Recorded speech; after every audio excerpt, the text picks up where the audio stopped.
Hello, my name is Ben Candelars. I was part of the Chingu Voyage-2 cohort, and my team put together a clone of the Airbnb website. So I'm going to show you that now, what we put together, and do a little bit of a talk through in terms of the tech stack and the process that we went through. The website is this that we developed first, so it kind of matched as closely as possible to the Airbnb website in terms of functionality and in terms of general appearances. So you've got these kind of cards down here that you can look over. There's a carousel that enables you to scroll between them, and there's a section homes. You have a little loader there. It's similar to the landing page there, but then you've got going into looking at the different places, the places that have been put up for hire, and you can flick between the screens, the different images of there, and there is an experiences section where you have filters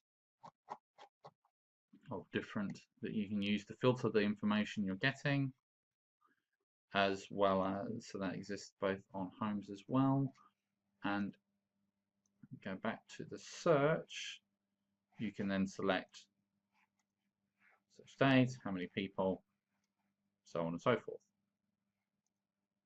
So in terms of the project, how we went about it, first, the overall tech stack that we used is it's all done in React.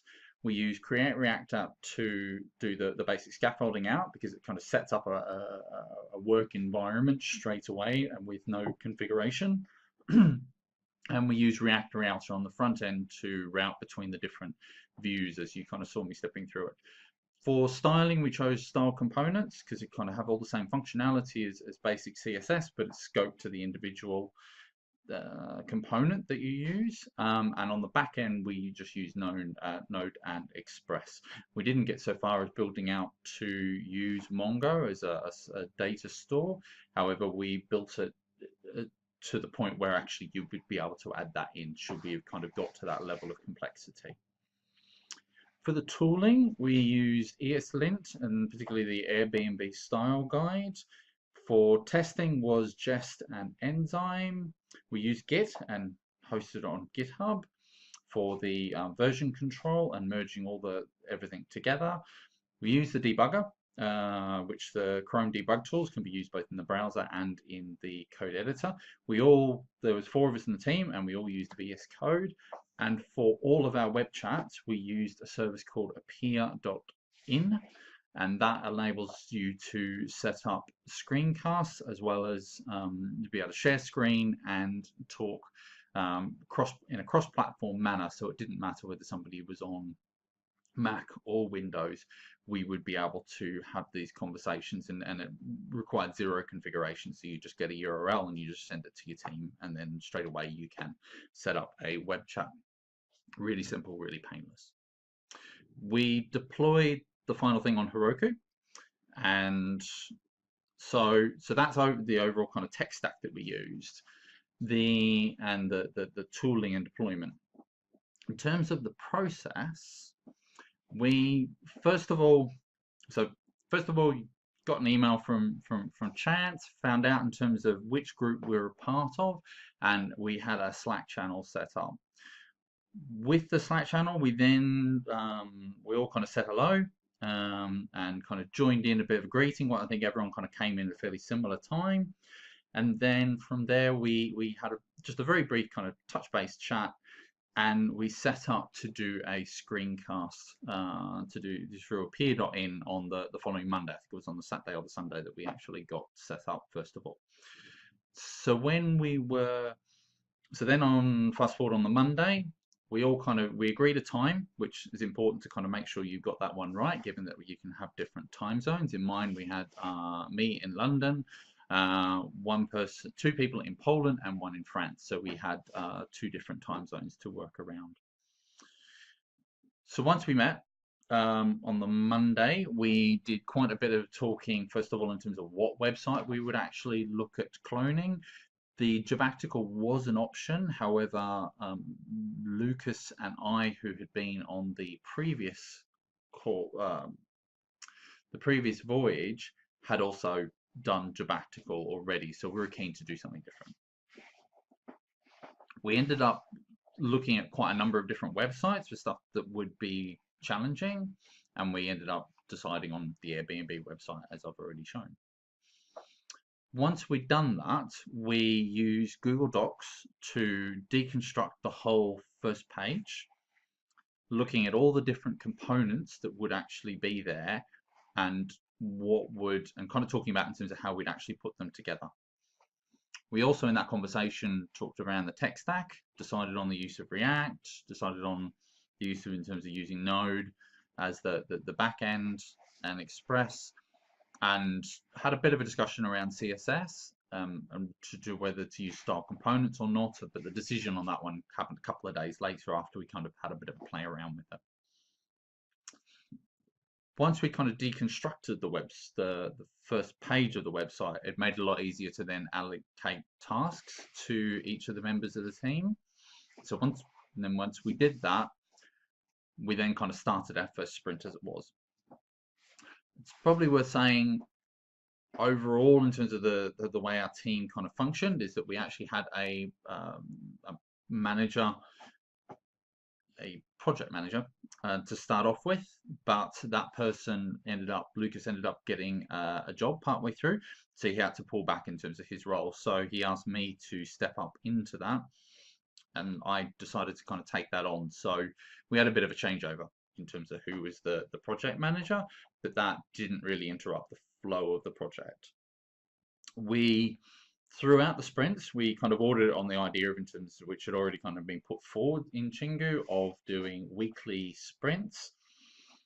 And they happened to an extent kind of loosely, but it was important to make sure in terms of, at least at the start of the week, that people had a clear idea in terms of what areas they were working on. And then at the end of the week, to have a bit of a review in terms of where are we at, what are we building, what are we spending more times on, what have we finished, where do we want to go in terms of the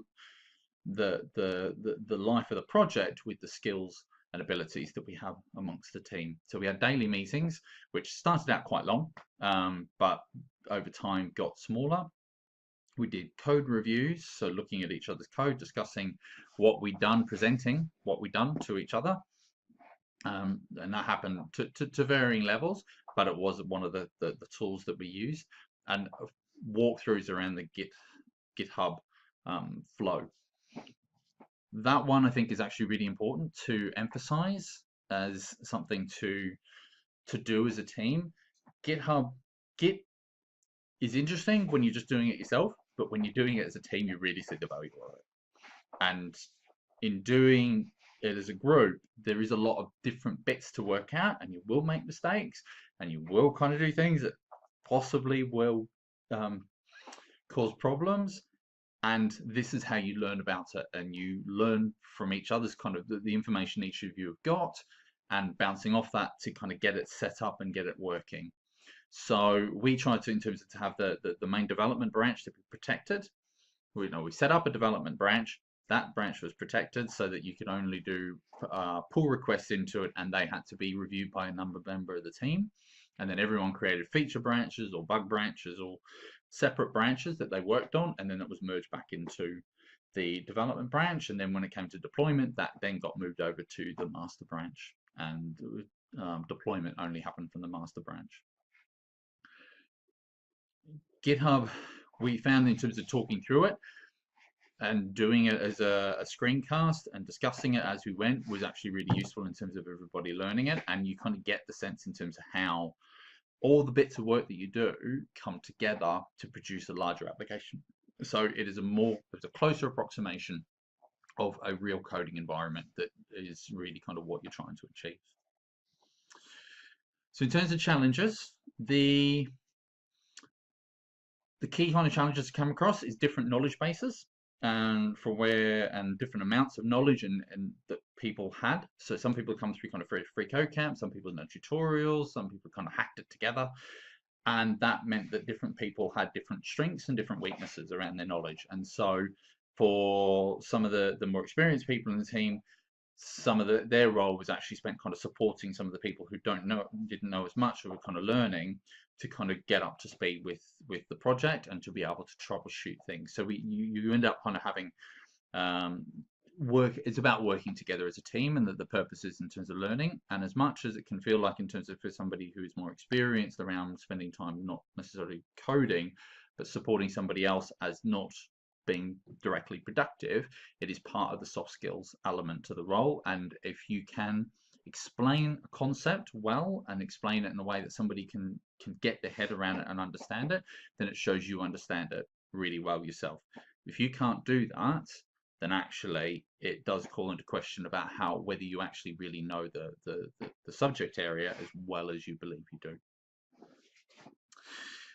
The other challenges that we found is in terms of the kind of people learning about how do they learn, whether they learn through reading, YouTube videos, doing courses, say on Udemy, Free Code Camp, but overall found it was important for everyone to kind of get a sense of, in terms of the myriad of ways that you can get information and learn information around coding, and ensuring that you actually reflect on that, reflect on the resources that you've got available, share them amongst the team. So we kind of had quite a lot of discussions around some of the different resources around, and used all those things to be able to learn, because it's kind of, I suppose, the whole point of actually the project, why we're doing Chingu, is to be able to learn and grow, and it's really important to constantly learn and grow.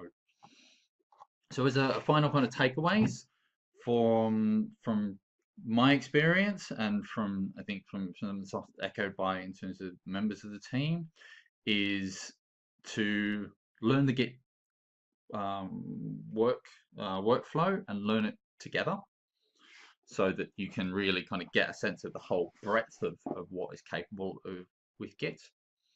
Reflect and share your learning methods with your team, and work with each other to improve the way that you understand how you learn and how you take on and get your head around new concepts quickly. Keep the project moving. Don't allow it to get stuck. So if there are little issues kind of coming up, definitely look at them, discuss them, brainstorm them.